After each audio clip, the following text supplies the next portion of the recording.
Iron Man. Okay, so it's safe to say that Iron Man 2 has some pretty huge shoes to fill. Not only was Iron Man 1, in my opinion, one of the coolest movies of '08, but one of the coolest comic book movies ever made. So now the expectations for Iron Man 2 are just bigger than yeah, they're enormous. And it's safe to say that any movie to meet those expectations would pretty much be impressive, if not really freaking difficult. Now, Iron Man 2 did have its good and bad. Like I said, Robert Downey Jr., he's just great. They did some stuff with the character of Tony Stark I wasn't really a fan of, but, I mean, the guy delivers. What can you say? And Sam Rockwell plays an arms dealer who's like the opponent of Tony Stark. I thought he was really good in the movie. He delivers one of the funniest monologues in the entire movie as he's showing off a bunch of weapons. I laughed out loud. Props to you, Sam Rockwell. You were also great in Ninja Turtles. And Scarlett Johansson, she's pretty much the hottest woman on the face of the planet. Yeah, she's gonna be on your mind after this movie. Damn. This chick, old news. But Scarlett, yeah. And I don't feel bad about saying that because that's the reason she was thrown in the movie. Her job in Iron Man 2 is to be hot, period. And she does her job well. And Mickey Rourke was cool, and the scene that he did anything in. The same goes with Don Cheadle as Rhodey. But Sam Rockwell's like the bad guy in this movie. And some of the things I didn't like, well, the story does seem pretty convoluted. And I don't think it's because of all the characters that are in the movie, it's all the story arcs that are in the movie. I mean, if Tony Stark were just battling the bean counters in Washington, D.C. and trying to keep the Iron Man suit out of the hands of the arms dealers, I mean, that would have been just fine right there, but there are about 4 to 5 other plot lines that Tony Stark's dealing with in the movie also. It just makes it feel all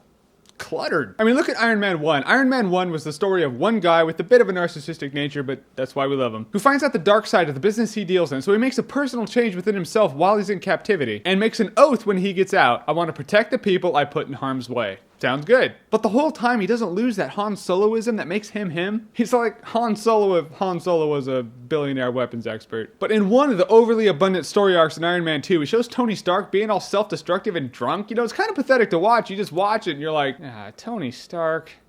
There's some respect for Tony Stark. It's not Tony Stark. It's not Iron Man. It's like Iron Man's drunk, douchey stepbrother twice removed. And I will say this now, even though I know I'm going to get comments about it later. I know that this is a story arc that's dealt with in the comic books, and I know that there's a story-based reason for it happening in the movie. I'm just saying, watching Tony Stark, the character that we all loved and connected with in the first one, all down in the dumps in the dark part of his life, all self-destructive style for an hour and 45 minutes is just kind of a drag. And yes, I know that in sequels, the character needs to be challenged in ways that he wasn't challenged in the first one. But you can challenge him without making him kind of douchey, that's all. His attitude in this movie is that he doesn't give a fuck. And because of that, you don't either. That's all I'm saying. And okay, now the dialogue. There are scenes where the dialogue is well written and well delivered in this movie. But then there are other scenes where the dialogue's being delivered at the same time, like 2 people are talking at the exact same time, and it just feels like this. Are you listening to me? Okay, then go to the press conference. You know, you can't, you can't skip the press conference. You have to go to this thing, all right? Or Iron Man, all right, you need to go be a hero and stuff. You can't have. Yes, I'm listening to you, all right? Are you listening to me right now? I swear to God, I'm not getting to a block of cheese. Crazy, all right? Oh my God. Yes, I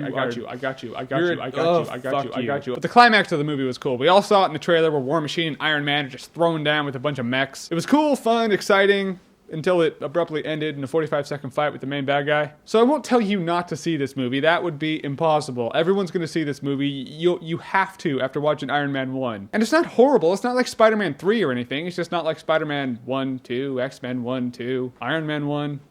Either of the Nolan Batmans. Better than X-Men 3, I think. Whereas the first one stands out. You think cool comic book movie or cool comic book hero, you think Iron Man. But in a world where sequels are rarely as good as the original, this one's just kind of par for the course. So it's a fun movie that's a bit convoluted, and if you're skeptical about the movie because the studio made Jon Favreau rush it out in 2 years instead of 3, which actually did happen, then it might just be what you expect. But if you're thinking right now, okay, but what movies does this Jeremy guy like? What movies doesn't he like? Is he a total douchebag? Then watch my other videos by clicking here.